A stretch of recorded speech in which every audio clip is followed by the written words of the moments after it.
The internet is incredible. You can explore anywhere, buy anything, or learn about any subject. All you need is a device and a reliable signal. But do you know what the most amazing fact about the internet is? It's that more than 1.1 million households in North Carolina can't access it. That's why Governor Roy Cooper has made providing broadband to all communities and all residents across the state a top priority. Affordable access to high-speed internet is not a luxury. It's a necessity. More than 1 million households in North Carolina don't have access, financial means, devices, or skills to take advantage of the opportunities in our increasingly digital society. That means people can't search for or apply for jobs online. They can't help their children do regular homework or provide at-home learning during a global pandemic that's forced every home to become a remote school. The high-speed internet is crucial and critical in the home for students to be successful. All educators, when we're thinking about technology, internet, remote learning, it really has made us take a different approach. Students are going to have to learn from home. They're going to have to do work from home. Students who do not have that high-speed internet at home are really going to be at a disadvantage. They're not able to access and see teacher instructional videos online. They're not able to complete some of their assignments, some of their work. So learning loss is happening if they do not have that high-speed internet. So we've got to make it accessible for our students so that students can learn at their levels at home and close that digital divide.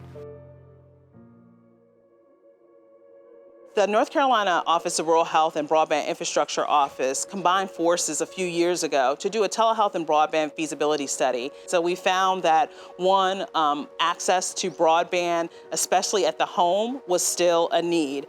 There are many communities where people can go to their local library or to their school, but when it came down to access to broadband in the home, that's where we found a gap, and we were now able to quantify that with data. We also found that there is a need for digital literacy training for providers and patients. When COVID hit, we realized the urgency of getting telehealth into patients' homes, and then also providers being able to connect with their patients via telehealth. There are some barriers, I would say, in order for us to really make sure that telehealth is successful. One, education, making sure that patients know how to use telehealth. Two, patients actually having broadband at the home so that they can connect with their provider via telehealth. But then three, not only just having the physical broadband there, also being able to afford the broadband subscription that is coming to their home. Well, so far I've proposed $1.2 billion in state and federal investments to close the digital divide that'll also leverage investments from the private sector. This proposal includes investments in closing our equity gaps, infrastructure, high-speed internet affordability, and digital literacy so that people from all corners of our state can access the benefits of our digital economy. I feel like we're making strides to everyone having access to high-quality, affordable broadband. I feel like in some of our rural areas, though, it's been a little bit of a challenge just because some internet service providers have said the return on investment just isn't there.